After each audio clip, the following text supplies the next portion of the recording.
नमस्कार दोस्तों, आज मैं फिर हाजिर हुआ हूं आप लोगों के बीच कुछ इंफॉर्मेशन, कुछ जानकारी, कुछ कंटेंट, कुछ थॉट्स, कुछ व्यूज शेयर करने के लिए। आज आप सुनेंगे गांधी की कहानी, मजहब की जुबानी। आज हम उस शख्सियत पे बात करेंगे जिसने देश की आजादी में, देश को स्वतंत्रता दिलाने में, देश को फ्रीडम दिलाने में जद्दोजहद लगा दी। अपनी जिंदगी का एक एक क्षण, अपनी जिंदगी का एक एक लम्हा, एक एक हिस्सा देश की जनता और देश के लिए न्यौछावर कर दिया। और देश पे वो महान महात्मा, महान पुरुष कुर्बान हो गया।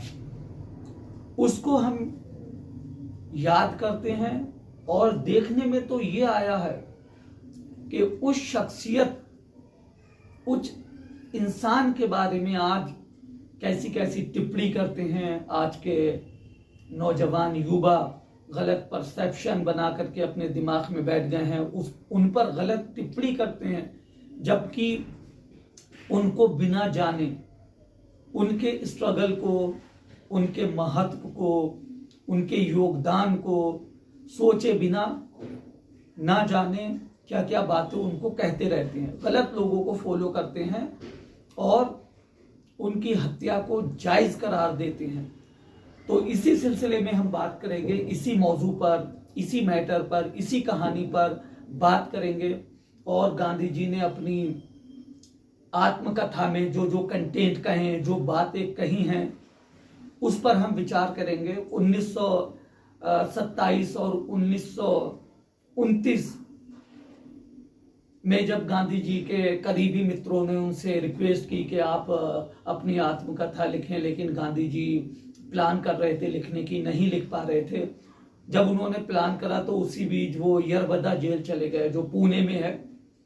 वहां पर उनकी एक मित्रता हो गई अपने एक सहपाठी जो जेल में ही थे, श्री जे रामदास। उनसे भी काफी बातचीत हुई। उन्होंने भी गांधी जी को सजेस्ट किया कि अपनी आत्मकथा लिखें, लेकिन और दूसरे जो करीबी मित्र थे वो गांधी जी को बताना नहीं चाह रहे थे। उनका मानना था ये आत्मकथाएं लिखना, ऑटोबायोग्राफी लिखना, ये पश्चिम के देशों में, यूरोपीय देशों में चलती है और हमारे देशों में ये शुभ नहीं होती हैं ये चीजें। और अगर आत्मकथा आप लिख भी देंगे और अपनी बातें, अपने थॉट्स, अपने व्यूज आप एक बुक में नोट कर देंगे और इन फ्यूचर आप जा करके उन चीजों पर अमल नहीं करते हैं, उन चीजों पर आप नहीं चलते हैं, तो लोग आपको बुक के जरिए, आपकी आत्मकथा के जरिए आपको काउंटर करेंगे कि ये आपने तो ये लिखा था, आप तो इस रास्ते पर चले नहीं, तो आप ये आत्मकथा मत लिखिए। अब ये कहने से उनके मित्र जो थे करीबी, वो डर रहे थे। लेकिन उनके मित्रों ने क्या चालाकी खेली, जब गांधी जी का मौन व्रत था एक दिन, तो उन्होंने अपने दिल की बात, अपने व्यूज गांधी जी के सामने लिखे कि आप ये जो कहानी, आत्मकथा यूरोपीय चलन है, अपनी संस्कृति में, भारतीय संस्कृति में नहीं चलता।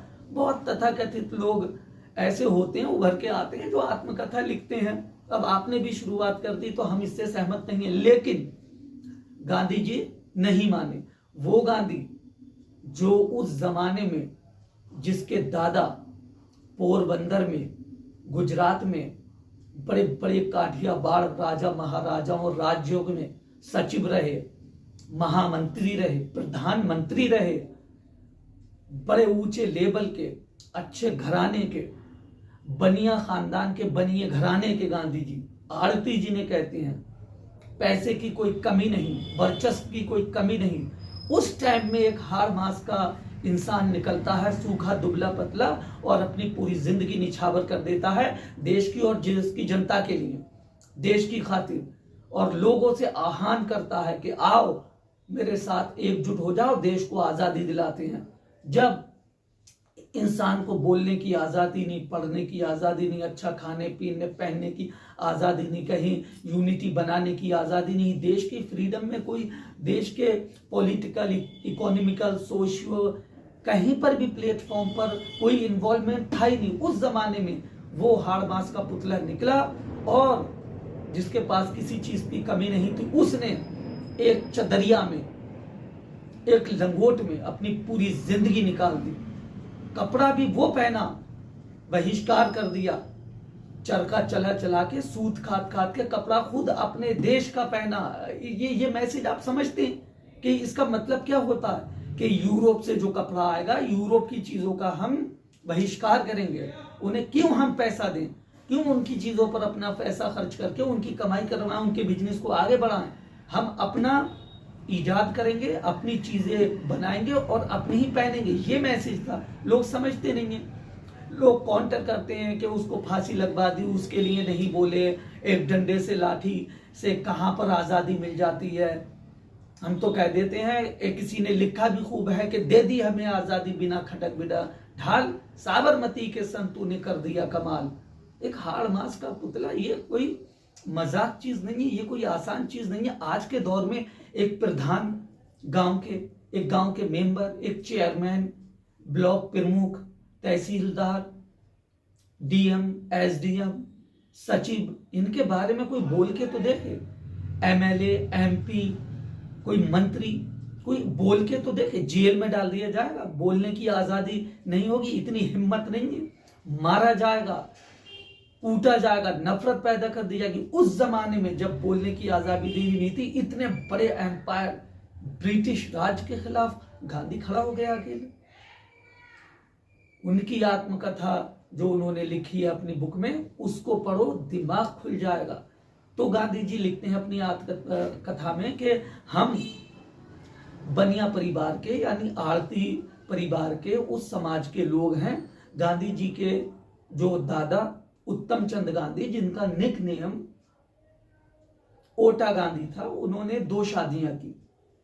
अब गांधी जी की दादा जो ओटा गांधी हैं, उनकी पहली पत्नी से 4 लड़के, दूसरी पत्नी से 2 लड़के थे, माने करमचंद गांधी और तुलसीदास गांधी।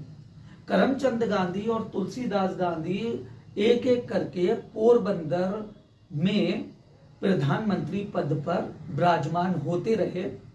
उसी दौर में गांधी जी कहते हैं कि मुझे ये पता भी नहीं था कि मेरे जो भाई, मेरे बाप जो 6 भाई हैं, वो अलग अलग माओं से हैं। गांधी जी को ये तक नहीं था, इतना मतलब अच्छा घर का माहौल था।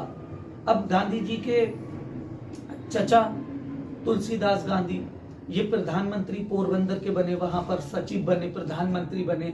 गांधी जी के पिताश्री करमचंद गांधी, उन्होंने 4 शादियां की। अब तीसरी जो पत्नी से थे, उनके 4 या 3 लड़कियां थी, और जो चौथी पत्नी थी, उनसे 1 बहन और 3 भाई।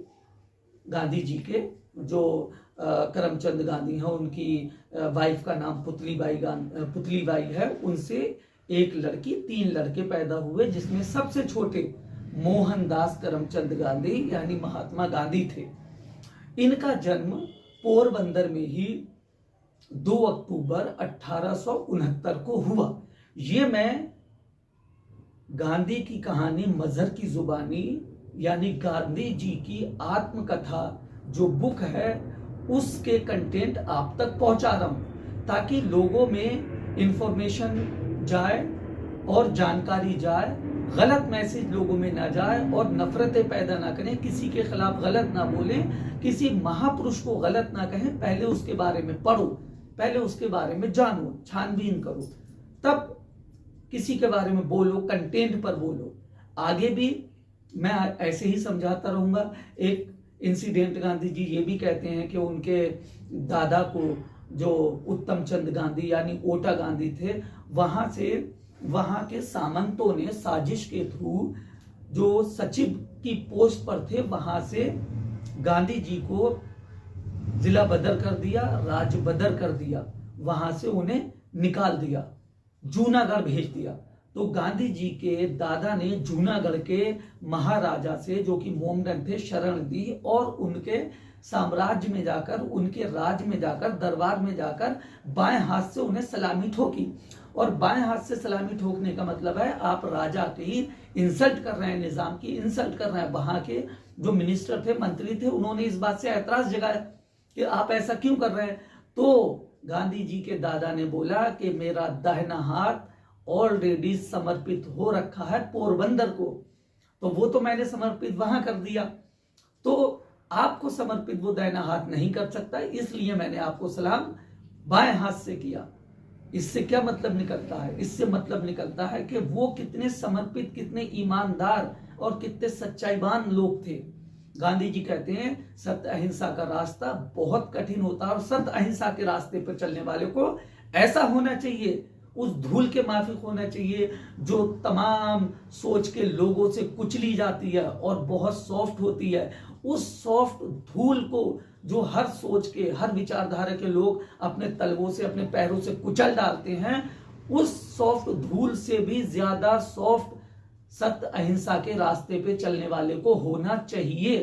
अपने आप को वैसा फ्लेक्सिबल बना लेना चाहिए, इतना लचीलापन, इतना सज्जनवान, इतना अच्छा बना लेना चाहिए कि वो सॉफ्ट धूल भी उसे कुचल डाले जो सत्य अहिंसा के रास्ते पर चलता है। तो ऐसे इंसान को आज गालियां दी जा रही हैं, गलत की जा रही है। वो इंसान जिसको गोलियों से भूना गया और जमीन पे गिरते गिरते, मरते मरते भी उसकी जुबान से निकला हे राम।